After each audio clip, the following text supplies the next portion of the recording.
Man, One Piece has such great writing, and the world is so vast. Sometimes we forget that there's other stuff that happened hundreds of years ago in the timeline of One Piece that don't have nothing really to do with the stories that we're used to right at this second. One of these beings being a legendary swordsman. Let's talk about him. And if you watch One Piece, you're probably familiar with this land known as the Land of Wano. And it's a place known to have a lot of great fighters, aka legendary swordsmen in this land of Wano. Even in the current events of One Piece, we know this place to have a lot of good sword fighters. Ryuma, the character I'm going over today, he doesn't have no super fruit. Like there's these fruits in One Piece, if you eat them, you gain superpowers. He doesn't seem to have this. He's strong in different ways. Oh yeah, I would like to quickly say something. But in One Piece, Ryuma actually got to interact with the main continuity characters as a zombified form.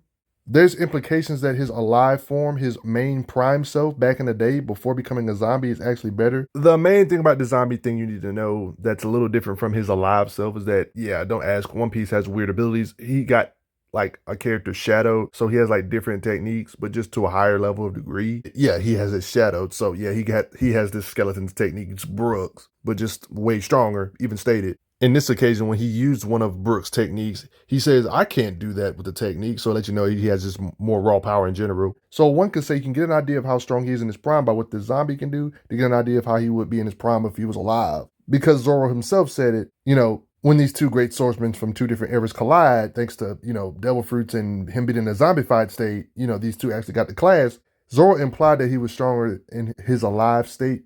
Zoro stated here he'd have loved to meet him in his era when he was alive, implying that he might have been even stronger, in his opinion. So yeah, don't be surprised if I bounce back and forth between his zombified feats and his alive feats, because it kind of should just translate to him, alive him, if that makes sense to you. Like, that's the only main difference, is that this zombified state of him doesn't feel pain. I mean, not much is known about him, but I think we can all assume that throughout the years in battle experience, he leveled up as time went by to even become this great legendary swordsman, wouldn't you say? Honing his skills over the time, eventually becoming so good he became a legend. Such a legend to, even when he's a shadow of his former self in a zombified state, he's still ridiculously superhuman, which you're going to see a lot of in this video. So, since Ryuma is an anime character, in this universe, humans can work out with no superpowers and get superhumanly strong. This is pretty much implied with Ryuma when it comes to his physicals and his swordsmanship in general. He uses superhuman swordsmanship with his super physicals to do superhuman sword attacks. Like how he can thrust his sword and make like an air cannon with his blade to where he can hit stuff far away without even his sword making contact. This is superhuman strength with his swordsmanship. But together, this is kind of proven when they stated, oh man, when I do this technique, I can't even do that. So I'll let you know it has something to do with his technique and strength, the difference between the characters. It's not my opinion. They literally talk about the thrust and they talk about his attributes for him to even be able to do this, or technique. They talk about how much physical strength would be needed to do such a feat, especially blasting through a wall without even touching it, just with a sword thrust. If you don't have a devil fruit power, it's wise to learn this mysterious ability known as Haki in the world of One Piece. It kind of helps make up the difference. If you don't have a devil fruit power, it's where you can harness your spirit energy, aura, or presence outwardly to make invisible armor, to do amazing superhuman things. So if you're a character that already has superhuman physicals, if you have this, it can make your attacks hit harder, because the harder your armor is, the more harder your attacks are. Oh yeah, stated here. It allows you to be able to hurt beings without necessarily having to make physical contact. Ryuma has these type of techniques, but he's a swordsman. Instead of around his hands, he puts it around his sword. And beings that have fluid bodies or rubbery bodies, you can hurt when you have the ability known as Haki too. That's an advantage too. This kind of stuff comes in handy when you got to face beings that are literally made of light. Like, how do you punch light? This ability known as Haki, being able to harness your spirit energy, aura, or presence, you can hit people that are made of light. Like in the world of One Piece, when they animate their hands or something turning black, basically armoring up.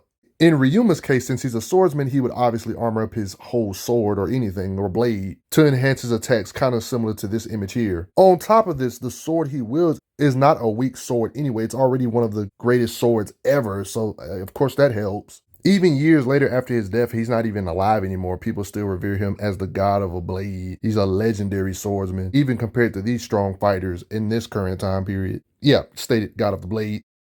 This sword that he wields, like they even talk about the sword he's wielding here, the hardness of this blade is unparalleled. It's a black blade, black sword. Like in the world of One Piece, when somebody's a great sword and has great Haki, they can make their blade black. Like when the main characters in the current timeline visited this place known as Wano, we get more lore on that type of stuff. Even if you're dead and gone and you use a sword, if you have crazy Haki, your sword will permanently turn black, forging a black blade, making a permanently hard forged sword, basically. This could be part of the reason why he can cut so hard. Part of the reason a character's haki can be strong is because haki itself is linked to the soul. One could say willpower or something. That one could say that because in this occasion, when a character is in somebody else's body, they can still use haki, even if the character themselves doesn't even use it. So it's linked to that soul and spirit, and it kind of adds up with Ryuma on how they called Ryuma the king.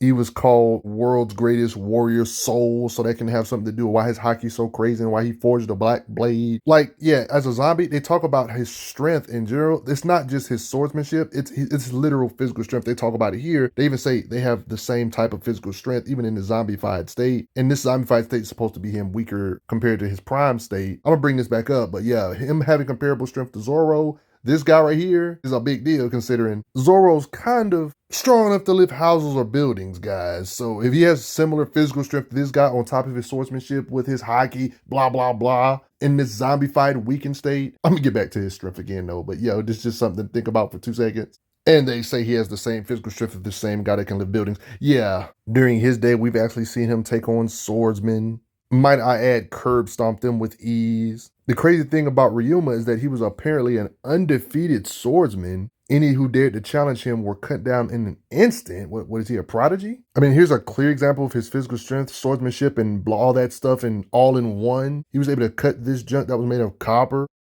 And that seemed like to be easy to him, if we're being honest. Decently strong Straw Hat members like Brook and, yeah, an actual skeleton.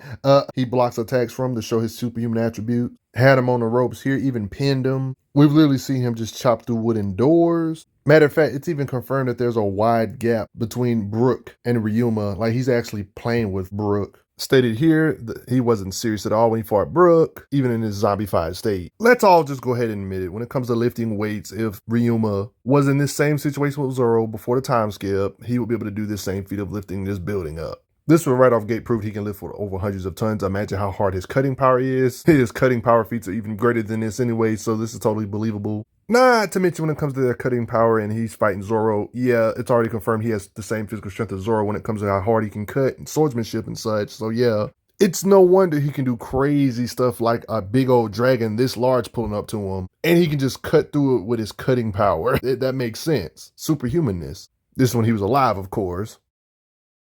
It's even stated about his zombie self. When they were talking about the different zombies, he's a legendary man from the country of Wano. They talk about how he cut down a flying dragon in the One Piece manga. Yeah, so let you know this is canon to the same universe, just happened years ago. He can cut a dragon up when he's alive, and he's still able to match beings even in a weakened zombified state like Zoro, a being that can lift a house and is a great swordsman himself. He still can block his attacks with his physical strength and sword skills. He clashing with Zoro here. I think it's fair to say with his cutting power, even in his weakened state, thick concrete or brick walls, he can slice apart just from them clashing. They're breaking walls up like this. It's just too much evidence of them clashing, doing stuff to the surroundings, just breaking stuff without even having to touch it, just from their shock waves. He's locking arms with a super swordsman like Zoro, green-haired swordsman that can literally lift houses up, and their shockwaves is breaking the surrounding walls. It's no wonder him and Zoro clashing. Ryuma, they can literally level buildings. Like this pretty much implies it here, this big old jump. It would be weird with all this haki and all this swordsmanship. It would be weird if he couldn't slice or destroy buildings, especially with his black blade, even in his weakened state.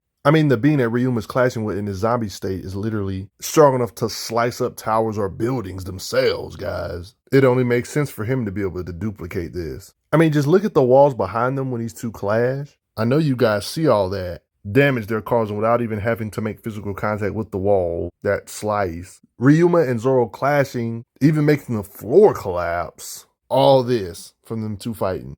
Like, let's not forget that this being known as Ors, Zoro's fighting during these early days, the same Zoro that Ryuma had to fight, by the way. Beings like this that Zoro has to clash with, Ryuma has to clash with Zoro, these type of beings are apparently called continent puller. And let's not get on how big a continent is in One Piece. Let's not do that. All right, so I know all this stuff doesn't really sound all that crazy that I've been showing you because you already know what the top tiers can do in this universe. Him shattering or cutting buildings shouldn't be that serious. That's not really impressive for somebody that's a legendary, right? Well, just think about all this stuff I just said anything he can do in that zombified state, this form can do better when it comes to his cutting power and such. Because you remember how earlier I talked about how he has a black blade via his will, permanently changing the sword into a black blade. I mentioned that earlier. See, the thing about Haki in this universe, in order to be a top tier in One Piece, you got to have a certain level of Haki. So him having a black blade, something not even top tiers have, this kind of implies that if he was alive in today's society in One Piece, he would be a god tier or a Yonko tier.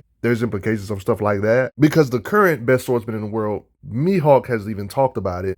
Every sword can become a black blade. I mean, see, here's the thing. Haki, or yeah, the technique I talked about earlier, is technically invisible. They animate it for us for our enjoyment, black and stuff, but it's technically just invisible. But when you are a being like Ryuma, when it comes to Haki, the sword actually permanently turns black, even if he's dead and stuff. Like, that's how crazy it can get. I mean, it was even stated by a top tier of One Piece itself. Like, one of the strongest beings in the world even said it about Haki versus Superpowers. Said by this being himself, Kaido, the pirate, the world's strongest creature alive, stated that a strong devil fruit isn't enough power to conquer the seas because in his opinion, and he's a top tier, so his opinion's pretty valid, he says only Haki can transcend all. Apparently, Ryuma has a really insane mastery of Haki. There's even beings that are Yonko tiers that don't have black blades and they use a blade. It's confirmed when you make your sword a black blade, you're at the peak because they're the most elite swords in existence. This stuff right here, I actually translated it with my Google Lens, saying the black sword boasting unparalleled hardness. So I think to get a more fair idea of his power is like, yeah, he's not limited to just cutting buildings in half and such, but even crazier stuff, especially with his crazy Haki.